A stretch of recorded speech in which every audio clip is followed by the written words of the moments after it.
Hey everybody, it's Norm from Tested. I'm here at CES 2017, about to enter the HTC booth to try out some new Vive accessories, virtual reality accessories.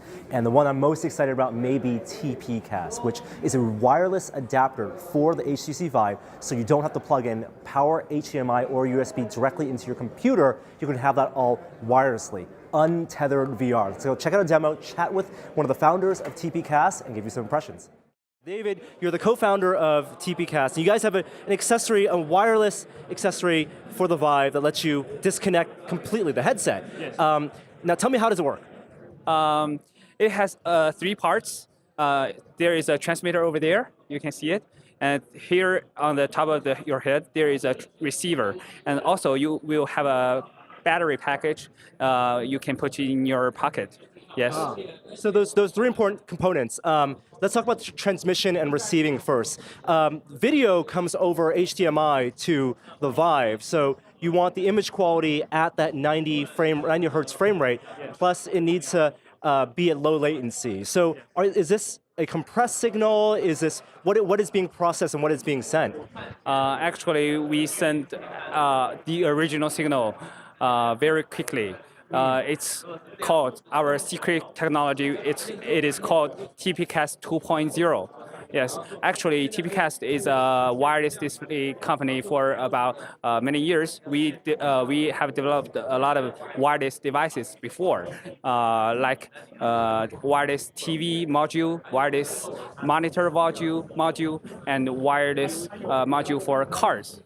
Is this a certain frequency? Is it in the 5 gigahertz spectrum? Like, can you share any of how much bandwidth you're sending over? The bandwidth is much larger than 5 gigahertz bandwidth. Yes, it's almost 10 times than 5 gigahertz.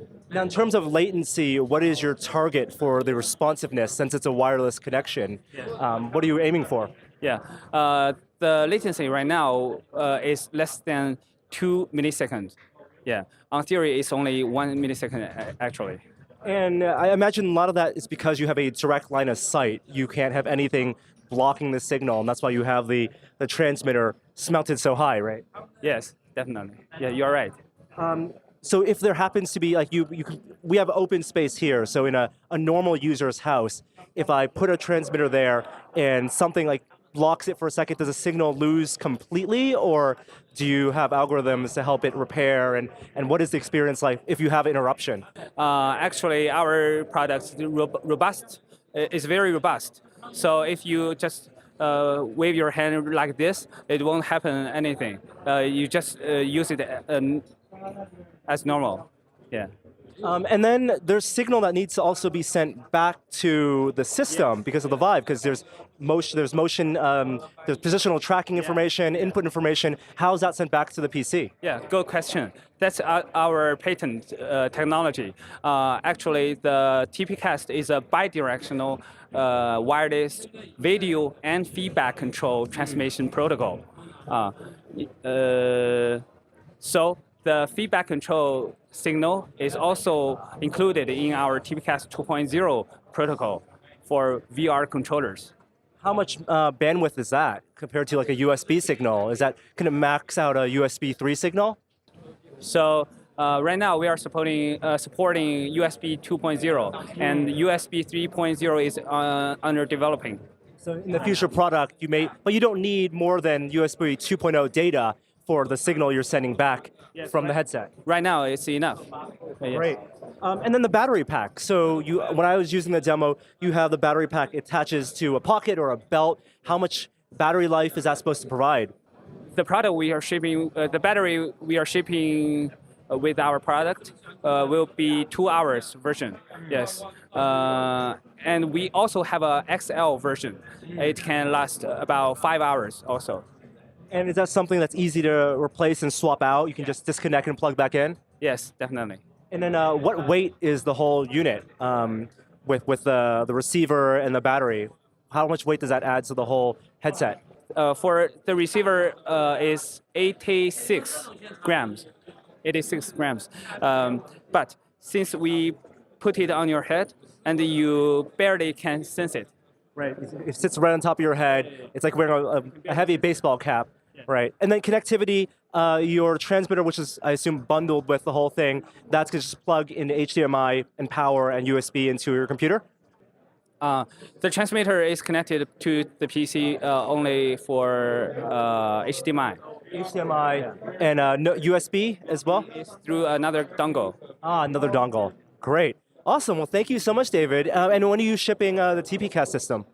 We are going to ship TPCast wireless upgrade kit for Vive in Q2 this year in US market, and we will ship it in China market in Q1 this year.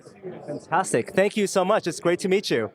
Okay, wow. I don't know if you could tell from that interview, but I was pretty skeptical about the capabilities of the TPCast system as I was interviewing David. But after running through their demo, which was a shooter and also using another Vive accessory with the new Vive tracker, the experience is, at least in my playtime, indistinguishable from the tethered experience. Now, it wasn't a game that required instant reflexes, but just moving my head around, moving the controllers around, I couldn't detect any latency. And ergonomically, the battery, yes, a little heavy, and they didn't have it perfect. I had it in my back pocket. Ideally, it would be strapped to maybe a belt or maybe to some pouch somewhere. But the actual receiver and transmitter itself that fit on top of the Vive headset, not noticeable at all, very, very lightweight. And I also tried to interrupt the signal because there's one transmitter that fits high up. They had it up high up, about maybe 10 feet high up in the room. I tried waving my hand between the signal. Nothing happened. Nothing interrupted the video signal or the tracking signal.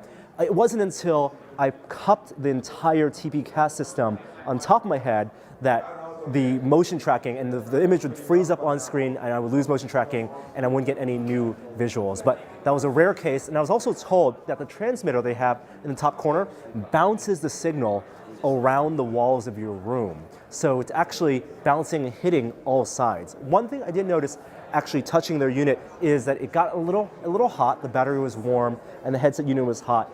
But because this TPCast will also work with the new Vive Deluxe audio accessory, which has the rigid strap, that may insulate you a little bit from that heat. We didn't get to play it for the full 2 hours. I'd love to run a full battery rundown test, see what the XL battery performance is like. It's going to ship later this year, Q2, but it's one of the things that I definitely need for my HTC Vive system. We'll have a lot more VR coverage, of course, more testing in the future, but thanks for sticking with us. And